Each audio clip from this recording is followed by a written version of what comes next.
আছেন সবাই? আবারও জীবনের ওঠা পড়ার নতুন দিনের নতুন একটা ব্লগ ভিডিও নিয়ে চলে এলাম আপনাদের সামনে। ভোর থেকে উঠে সমস্ত কাজ গুছিয়ে নিলাম। কাজ করতে গিয়ে কি এমন হলো, ছুটতে হলো ডাক্তারখানায়। চলুন সঙ্গে থাকুন, দেখতে থাকুন। আশা করছি আজকের ভিডিওটাও আপনাদের বেশ ভালো লাগবে।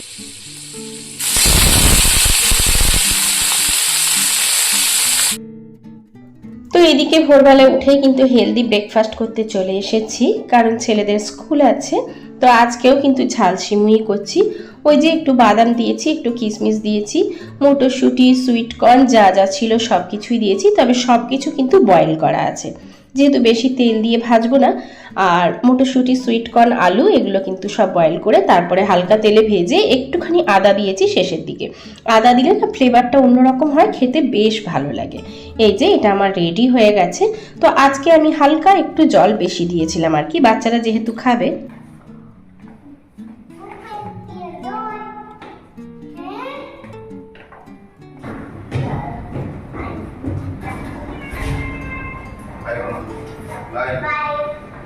বাই বাই, এসো দুগ্গা দুগ্গা। তো এই যে খানিক বসতে এলাম, একটুখানি চা খেতে এলাম। আর চায়ের সাথে আমার আছে এই ব্রেডগুলো, মিষ্টি ব্রেডগুলো। এগুলো খেতে আমার ভীষণ ভালো লাগে। তবে যাই বলো, আমার সকালবেলায় না ভাতও ভালো লাগে না। আর ভাতের যে সমস্ত পোলাও টোলাও করে দিই সেগুলো কিন্তু বাচ্চারাই খায়। আর তোমাদের দাদার যদি খেতে ইচ্ছে করে তাহলে তোমাদের দাদা খায় আর কি। আর ঠান্ডাটা কিন্তু আমারও লেগে আছে, আমার গলার ভয় শুনেই হয়তো বুঝতে পারছো। তো আসলেই বাচ্চাদের জ্বর জ্বর জ্বর চলছিল, সেগুলো দেখছিলেই। এখনো বড় ছেলের শরীর হালকা একটু অসুস্থ আছে আর কি। তো তার জন্য আর কি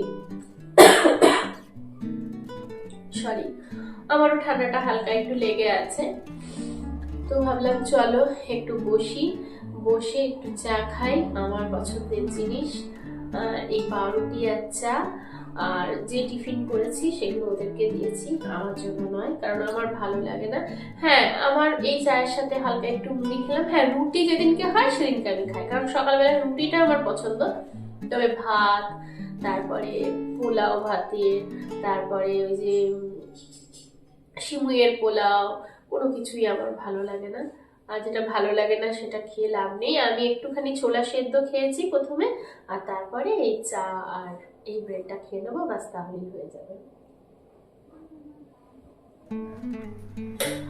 চলো রান্নাঘরে চলে এলাম রান্না করতে। আর আজকে এই যে শিম ভাজা করবো একটুখানি, বেশ খানিকটাই শিম আছে, ভাবলাম চলো একটু ভেজেই দিই।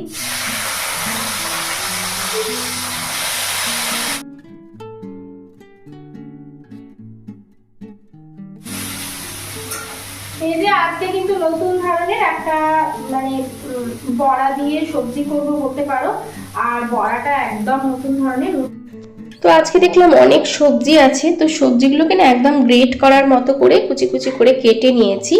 আর আমি যখন টিফিনটা করছিলাম তখনই কিন্তু সমস্ত ঘরদোর পরিষ্কার করে নিয়েছি। এটা ভাজা হতে হতে এটাকে রেডি করে নিই। এখানে দেখো সমস্ত কিছু কুচি কুচি করে কেটে নিয়েছি। কতটা কুচি করে দেখতেই পাচ্ছ। এই দেখো এখানে বাঁধাকপি আছে, গাজর আছে, বিট আছে, শিম আছে, আর বিনস আছে, আলু আছে। তোমরা চাইলে কিন্তু পেঁয়াজও দিতে পারো, তবে এটার মধ্যে আমি পেঁয়াজ দিইনি আর কি। আমার বন্ধুরা খুব সুন্দর সুন্দর রেসিপি জানে, কিন্তু তাও আজকে আমি একদম নতুন ধরনের একটা রেসিপি করছি, মানে আমি কোনোদিন করিনি আর কি। তার জন্যই তোমাদের সাথে শেয়ার করছি। হয়তো তোমরা অনেকেই করেছো, কিন্তু আমি কোনোদিন করিনি এরকম, জানো তো। তো ভাবলাম আজকে একটু করে দেখি। আমি সেরকম কিছুই রান্না করি না, একদম সাদা মাটা যে রান্না সেই রান্নাই করি। তবুও নতুনত্ব যখনই কোনো রান্না করি তখন মনে হয় বন্ধুদের সাথে একটু শেয়ার করলে বেশ ভালোই লাগে। এখানে সমস্ত সবজি আছে, আর দিয়েছি হচ্ছে বেসন, আর সাথে কিন্তু একটুখানি ডাল বাটা দিয়েছি। তো ডাল বাটাটা ঢাকা পড়ে গেছে বেসনে, হয়তো দেখতে পাচ্ছ না, কিন্তু এর সাথে অল্প একটু ডাল বাটাও দিয়েছি। তারপরে ভালো করে মেখে নিয়েছি, মানে মিক্স করে তারপরে বড়াগুলো করে নিচ্ছি।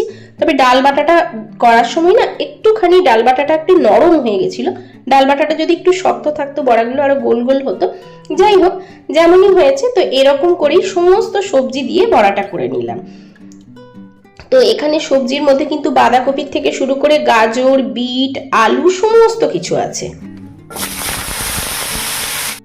আর ব্যাটারটা রেডি করার সময় আমি কিন্তু একটুখানি চিনি, একটু নুন আর অল্প একটু আদা বাটা দিয়েছিলাম, জাস্ট সামান্য একটু। আর এই যে একটু আলু কেটে নিয়েছিলাম, সেই আলুগুলোকেই আমি ভেজে নিচ্ছি। আমি কিন্তু মাংস আর এই যে বড়াটা করব সেটার আলুটা একসাথেই ভেজে নিচ্ছি। এই যে পেঁয়াজ, রসুন আর অল্প একটু টমেটো দিয়ে কষিয়ে নিলাম। আর এখান থেকে মাংসের আলুটাকে আমি কিন্তু আলাদা করে দিয়েছি, আর এখানের আলুটাকে আমি এখানে দিয়ে দিলাম। মশলাটা বেশ ভালো করে কষিয়ে তারপরে যখন বড়ার ঝোলটা হয়ে গেল, তখন মানে কিছুটা হলো আর কি, তারপরে বড়াগুলো দিয়ে ফুটিয়ে নিলাম। খুব ভালো কিন্তু খেতে হয়েছিল, ভীষণ ভালো লাগছিল, তার জন্যই ভাবলাম যে আপনাদের সাথে শেয়ার করে দিই। আর এই যে অল্প একটু চিকেন করছি, এমনি নর্মালভাবেই করছি, যেহেতু বাচ্চাদের জন্য করছি। আগে চিকেনটা খেতাম আমি, কিন্তু আপনাদের দাদা খেতেন না, তবে এখন আর চিকেনটা একেবারেই খায় না, একদম বাদ দিয়ে দিয়েছি চিকেনটাকে। রান্না বান্না হয়ে গেছে কমপ্লিট। আর আজকে না রান্না করতে করতে একটা কাণ্ড করে ফেলেছি। ওই যে আজকে সব সময় আমি দেখবেন যে সব কাটাকুটি কমপ্লিট করে তারপরেই রান্নায় বসাই। আজকেও সেটাই করেছিলাম, কিন্তু টমেটোটা কাটতে ভুলে গিয়েছিলাম। আর সেই টমেটোটা কাটার সময় হাতটা এমনভাবে কেটে গেছে না, মানে কি বলবো আর কি। তো যাই হোক, এদিকে ওদেরকে একটু খেতে দিয়ে দিচ্ছি, তারপরে আমরাও খেয়ে নেব। এই যে শিম ভাজা আর হচ্ছে চিকেন করেছি, চিকেনের একটুখানি ঝোল আর কি, এই যে হাতটা কেটে গেছে। আর হচ্ছে ওই বড়ার কারিটা, এই বড়ার কারিটা খেতে কিন্তু বেশ ভালো হয়েছিল। যদি কেউ না বানিয়ে থাকেন একবার বানিয়ে দেখতে পারেন। তো রীতিমতো সেই হাতে কাটা নিয়েই কিন্তু আমি কাজগুলো করছিলাম। আর কাজ তো করতেই হবে, আর আপনাদের দাদাও তো সবসময় বাড়িতে থাকে না, কি আর করবে, কাজ তো করতে হবে সবাইকেই। তো যাই হোক, মোটামুটি করছিলাম। আর তারপরে কিন্তু যতবারই একটুখানি টাচ হচ্ছিল ততবারই কিন্তু ব্লাড বেরিয়ে যাচ্ছিল। এই রকম মানে কেটেছে খুবই অল্প, খুব যে বেশি কেটেছে তেমনটা নয়, কিন্তু খুব ডিপ হয়ে কেটেছিল আর কি। যাই হোক, তারপরে কিন্তু আমি অত কেয়ারও করিনি, আমি আমার মতো করে কিন্তু কাজ করে যাচ্ছিলাম। একটু জ্বলছিল, একটু লাগছিল, কিন্তু অত আমি কেয়ার করিনি। আমি অল্প একটু কেটেছে তো ও ঠিক হয়ে যাবে। যাই হোক, তো আমি আমার মতো করে কিন্তু সব কিছু করে তারপরে বাসন টাসন মেজে পরিষ্কার করে রান্নাঘর সব পরিষ্কার করে আমি কিন্তু আমার মতোই কাজ করতে থাকছিলাম। আসলেই দেখবেন আমরা গৃহিণীরা বোধহয় এরকমই হয়ে থাকি।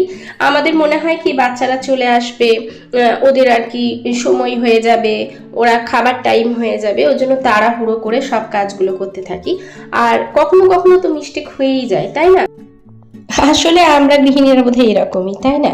প্রত্যেকের কেয়ার করতে আমরা ভীষণ ভালোবাসি, তাদের সময় মতো সব কিছু ঠিকঠাক করে দিতে।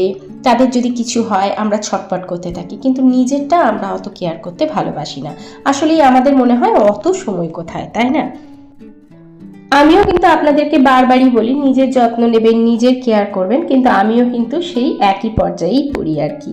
যাই হোক, অনেক কাপড় জামা ছিল, তুলে নিয়ে এলাম। চলো, বেশ কিছু জামা কাপড় না শুকিয়ে গেছে, এগুলো তুলে নিয়ে চলে এলাম।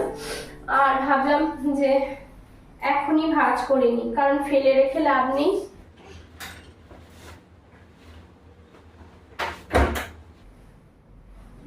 সঙ্গে সঙ্গে গরমে গরমে ভাঁজ করে নেওয়াই ভালো।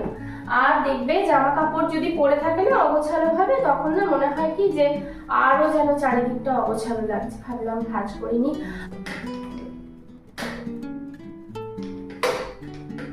কি করছো বাবা? চলো একটু শোবে, একটু শোবে। একটু ছোটটা এখানে বসে খেলা করছে, যেহেতু আমি আছি ওই জন্য এখানে বসেই খেলা করবে। আমি ভাবলাম ওরা ওই ঘরে আছে, আমি টুকটুক করে জামা কাপড়গুলো ভাঁজ করে নিই, তারপরে যাব। High high. আমার কিন্তু প্রচন্ড ঠান্ডা লেগে গেছে। কথায় যদি কোনো ভুল ত্রুটি হয়ে থাকে তাহলে আপনারা একটু ক্ষমা সুন্দর দৃষ্টিতে দেখবেন।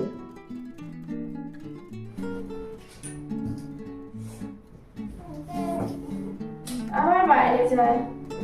চলো এবার ওকে নিয়ে একটুখানি শোয়াই, আমিও একটু রেস্ট নেব।